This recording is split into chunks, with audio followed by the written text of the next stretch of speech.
السلام علیکم۔ میرا نام ہے محمد فاروق بابر اور آج ہم نائنتھ کا سیکنڈ چیپٹر سٹارٹ کریں گے جس کا ٹائٹل ہے سالونگ آف بیولوجیکل پرابلم۔ تو اس میں ہم بیولوجیکل میتھڈ کو ڈیفائن کریں گے، اس کے سٹیپس اور تھیوری لا پرنسپل اس کو ہم دیکھیں گے۔ تو سب سے پہلے ہمارے پاس بیولوجیکل میتھڈ کیا ہے؟ تو وہ سائنٹیفک طریقہ جس میں بیولوجیکل پرابلمس کو حل کیا جاتا ہے اس کو ہم بیولوجیکل میتھڈ کہتے ہیں۔ بیولوجیکل پرابلم کی ڈیفینیشن ہم آگے کرتے ہیں۔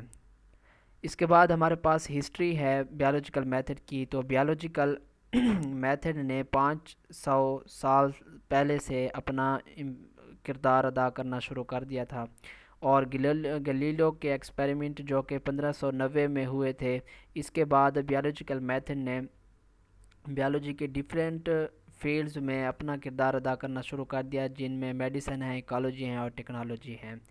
اس کے بعد بیولوجیکل میتھڈ کے سٹیپس ہیں ہمارے پاس۔ تو فرسٹ آف آل ان میں ہے ریکگنیشن آف اے پرابلم۔ تو سب سے پہلے یہ دیکھا جاتا ہے کسی بھی بیولوجیکل پرابلم کو حل کرنے سے پہلے کہ وہ پرابلم کیا ہے۔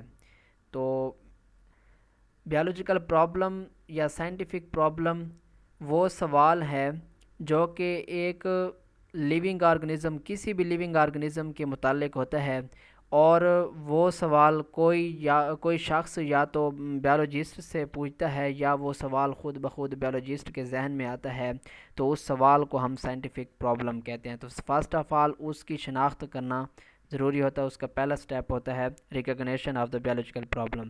اس کے بعد دوسرے سٹیپ میں آبزرویشنز کیے جاتے ہیں، یعنی کہ مشاہدات کیے جاتے ہیں۔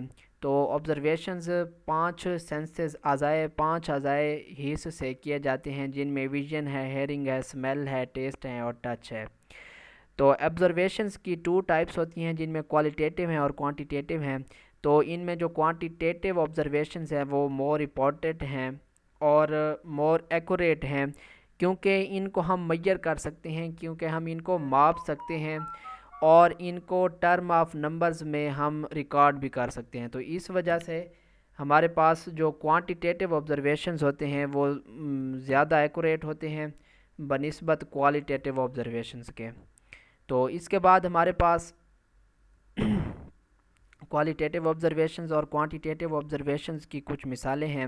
تو کوالٹیٹیو آبزرویشنز کی مثال یہ ہے کہ freezing point of water boiling point سے کولڈر ہے، یعنی کہ کم ہے۔ تو کوانٹیٹیو میں ہم کہتے ہیں کہ فریزنگ پوائنٹ آف واٹر جو ہے وہ 0 ڈگری سینٹی گریڈ ہے اور boiling point 100 degree centigrade ہے۔ اسی طرح کوالٹیٹیو آبزرویشنز میں ہوتا ہے کہ لیٹر آف واٹر جو ہے لیٹر آف ایتھنول سے زیادہ ہیوی ہے، اور کوانٹیٹیو میں ہم کہتے ہیں کہ جو لیٹر آف واٹر ہے اس کا ویٹ 1000 گرام ہوتا ہے، اور لیٹر آف ایتھنول کا جو وزن ہوتا ہے وہ 789 گرامز ہوتا ہے۔ تو اس طرح جو ہے آبزرویشنز کی 2 ٹائپس میں کوالٹیٹیو آبزرویشنز وہ آبزرویشنز ہیں جو ہمیں کسی بھی چیز کی کوالٹی بتاتے ہیں، اور کوانٹیٹیو آبزرویشنز وہ مشاہدات ہیں جو کہ ہمیں کسی بھی شے کی کوانٹٹی کے بارے میں بتاتے ہیں۔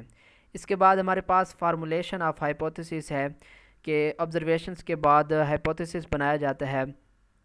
تو بیولوجسٹ اپنا جو ڈیٹا ہوتا ہے اس کو آرگنائز کرتا ہے اور ایک سٹیٹمنٹ کنسٹرکٹ کرتا ہے جو کہ بیولوجیکل پرابلم کا آنسر بھی پروو ہو سکتا ہے۔ تو اس سٹیٹمنٹ کو ہم ہائپوتھیسس کہہ سکتے ہیں۔ تو tentative explanation of observations is called hypothesis.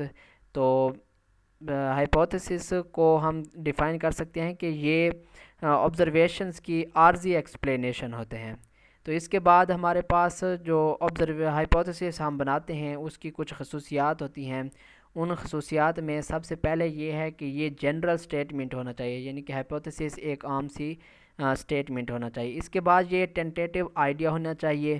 اس کے بعد یہ ہے کہ جو ہم نے آبزرویشنز یعنی مشاہدات کیے ہیں ان کو یہ ایگری کرتا ہو، یعنی کہ ان کے مطابق ہو، ان سے علیحدہ ان سے ہٹ کر نہ ہو۔ اس کے بعد یہ ہے کہ یہ ٹیسٹیبل ہو، اس پر تجربات کیے جا سکیں۔ اس کے بعد یہ ہے کہ اس کو ہم غلط بھی ثابت کر سکیں، اس پر تجربات کر کے اگر یہ غلط ہے تو ہم اس کو غلط بھی ثابت کر سکیں۔ تو اس فارمولیشن آف ہائپوتھیسس میں بہت احتیاط اور کریٹیو تھنکنگ کی ضرورت ہوتی ہے۔ اس کے بعد ہم ڈیڈکشن سے پڑھیں گے۔